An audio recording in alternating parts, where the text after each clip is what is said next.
Fala, gente boa, tudo bem? Como é que vai a vida de vocês? Tudo certo? Hoje estou aqui para mais um vídeo do Nosso Deus Não Está Morto.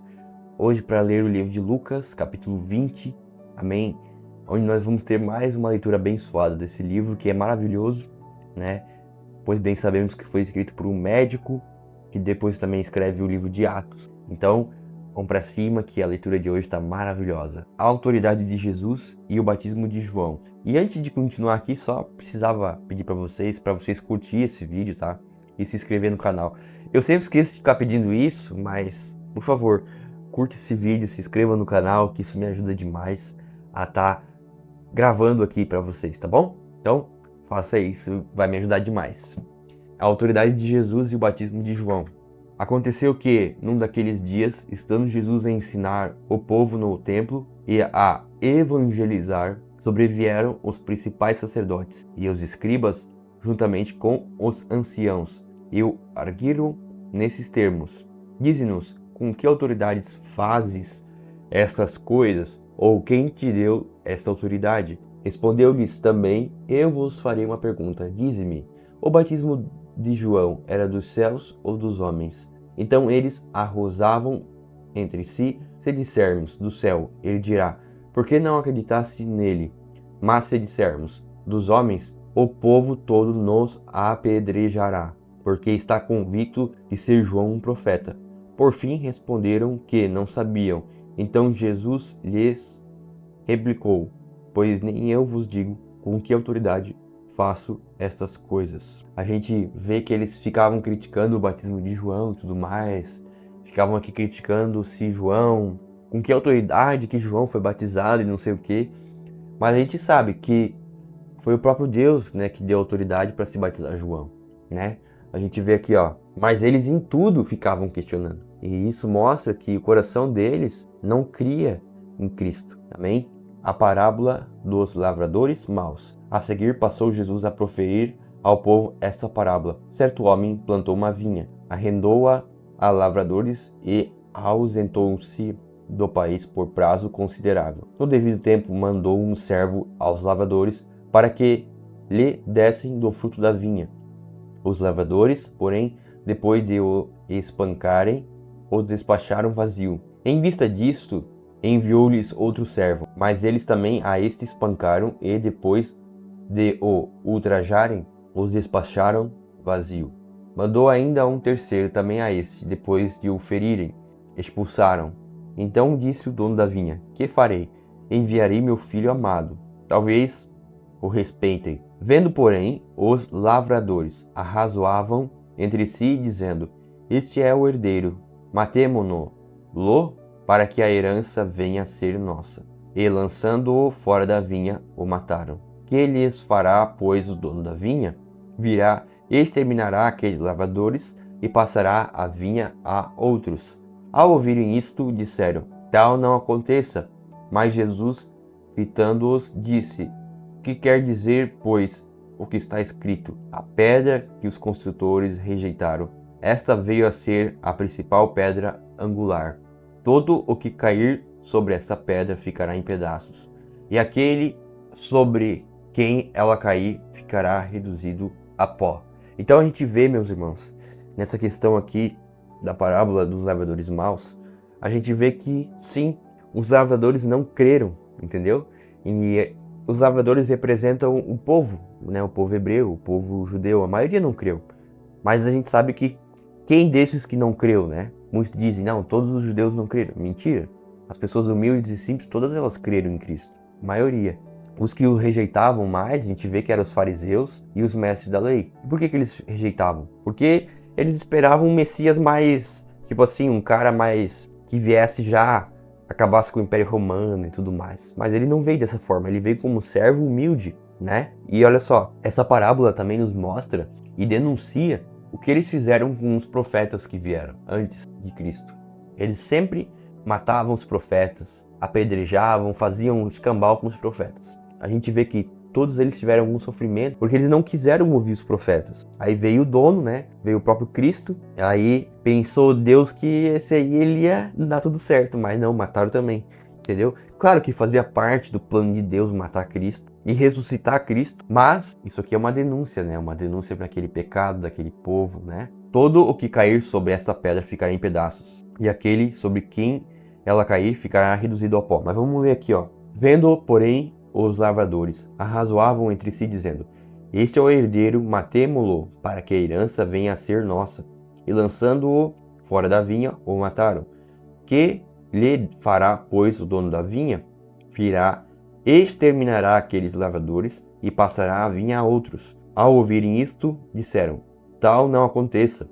Mas Jesus, fitando, disse: Que quer dizer, pois, o que está escrito? A pedra que os construtores rejeitaram está vendo a ser a principal pedra angular. Todo o que cair sobre esta pedra ficará em pedaços, e aquele sobre quem ela cair ficará reduzido a pó. Lembrando quando que fala aqui, ó, a pedra que os construtores rejeitaram, essa veio a ser a mais importante de todas, ou veio a ser a principal pedra angular, está também tá lá em Salmo 118, versículo 22, tá igualzinho aqui, tá? E olha só, todo que cair sobre esta pedra ficará em pedaços, e aquele sobre quem ela cair ficará reduzido a pó. Então, isso aqui lembra muito o texto de Daniel, que fala sobre a estátua e sobre a pedra que derruba a estátua. A gente lê lá que vai, no final de tudo, depois dos impérios terem se levantado e tudo mais, vai vir uma pedra que vai destruir aquela estátua, né? Que a estátua representa os impérios do mundo. E quando Cristo voltar, ele é a grande pedra que vai acabar com todos os impérios que existiram. A questão do tributo. Naquela mesma hora, os escribas e os principais sacerdotes procuravam lançar-lhe as mãos, pois perceberam que, em referência a eles, dissera essa parábola. Mas temiam o povo. Observando-o, subornaram emissários que se fingiam de justos, para verem se o apanhavam em alguma palavra, a fim de entregá-lo à jurisdição e à autoridade do governador.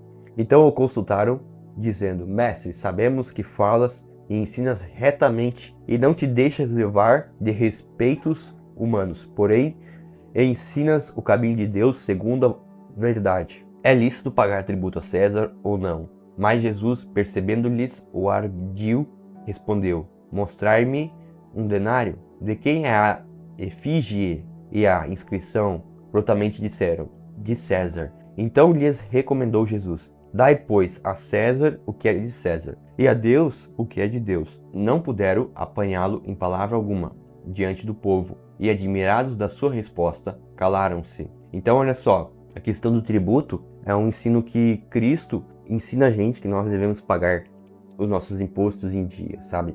Eu sei que isso é uma coisa muito contraditória hoje, porque muitas pessoas são contra pagar imposto a um governo que paga muito imposto e não retorna nada para o povo. Eu sei que isso é uma verdade hoje, principalmente nós brasileiros. A gente entra no Brasil, muito daquilo que se dá de imposto não retorna para a população, mas fica direto com os políticos. Isso porque nós vivemos num sistema não um sistema onde cada estado é mais independente, mas uma cultura que se nasceu lá atrás, onde cada estado ele depende muito da União para pagar imposto. Então isso faz as pessoas não quererem pagar imposto. Mas biblicamente, mesmo que eles estejam errados, nós devemos fazer a nossa parte certa. Ainda que os governadores, ainda que aqueles que estejam lá em cima estão errados em muitas coisas, nós devemos fazer o que é certo.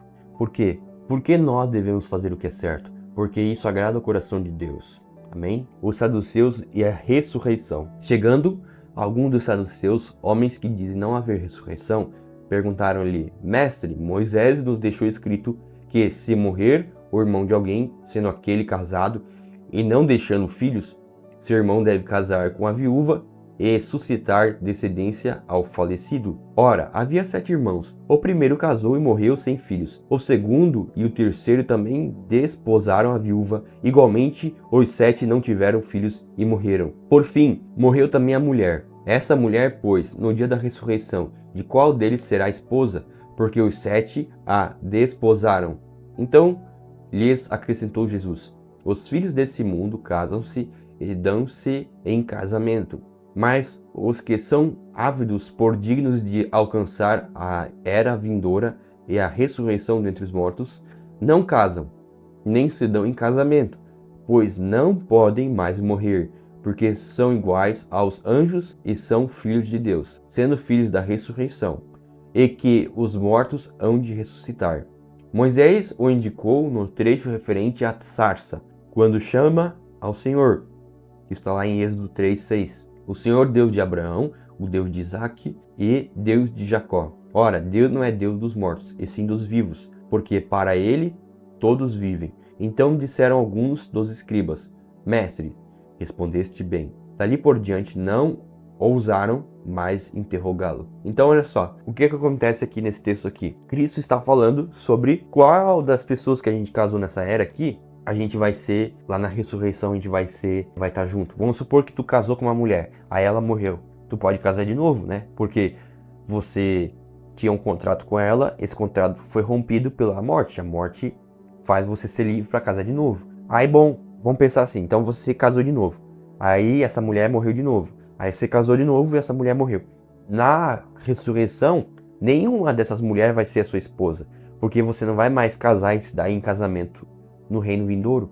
Nesse momento agora, nesse momento aqui, nesse reino que Deus trouxe um reino espiritual para o nosso coração, para nós como igreja, nós podemos casar, amém? Até que a morte separe.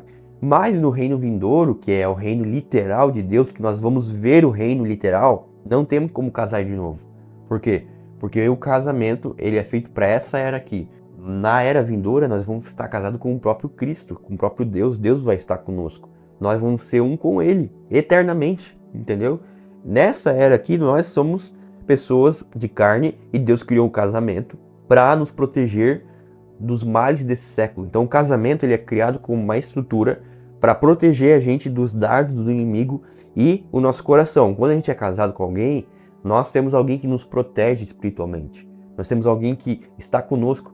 Mas na ressurreição, quando Jesus voltar, não vamos ser casados com ninguém. Nós vamos ter um corpo glorificado e aí nós não vamos casar. Nós vamos ser que nem os anjos, que diz aqui, ó, que não se casam e nem se dão em casamento. Isso está aqui, ó. Olha só, versículo 36. Pois não podem mais morrer, porque são iguais aos anjos e são filhos de Deus, sendo filhos da ressurreição. Então, não vão mais casar e se dar em casamento. O Cristo, filho de Davi. Mas Jesus lhe perguntou: como podem dizer que o Cristo é filho de Davi, visto como o próprio Davi afirma no livro dos Salmos? Disse o Senhor ao meu Senhor: assenta-te à minha direita, até que eu ponha os teus inimigos por estrado dos teus pés. Assim, pois Davi lhe chama Senhor, e como pode ser ele seu filho? Então veja que coisa interessante.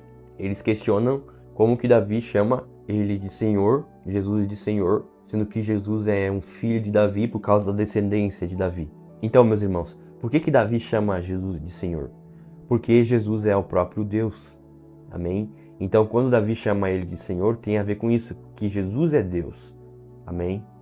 E ele é descendente de Davi, mas ele é o próprio Deus. 100% Deus e 100% homem. Jesus censura os escribas. Ouvindo-o, todo o povo recomendou Jesus a seus discípulos: guardai-vos dos escribas, que gostam de andar com vestes talares, e muito apreciam as saudações nas praças, as primeiras cadeiras nas sinagogas e os primeiros lugares nos banquetes, os quais devoram as casas das viúvas e, para o justificar, fazem longas orações. Estes sofrerão juízo muito mais severo. Então, meus irmãos, nós devemos tomar cuidado para nós não conhecermos a Escritura, mas sermos hipócritas. Porque os escribas, os fariseus, eles conheciam muito a palavra de Deus. Mas eles eram hipócritas na sua maneira de agir e de viver. E é por isso que nós devemos vigiar para que o nosso coração não seja hipócrita, mas que o nosso coração seja verdadeiro em tudo aquilo que a gente fizer. Amém? Senhor Deus, obrigado, Pai, pela palavra de hoje, Pai. Obrigado por nós estarmos juntos aqui, em comunhão, lendo a palavra de Deus. Senhor Deus, que tudo que foi falado hoje seja bênção em nossas vidas, Pai. Amanhã vamos ler Lucas 21, para a honra e glória do Teu nome, Jesus Cristo. Que Deus te abençoe, que a paz de Cristo reine em sua vida e até amanhã. Valeu, valeu!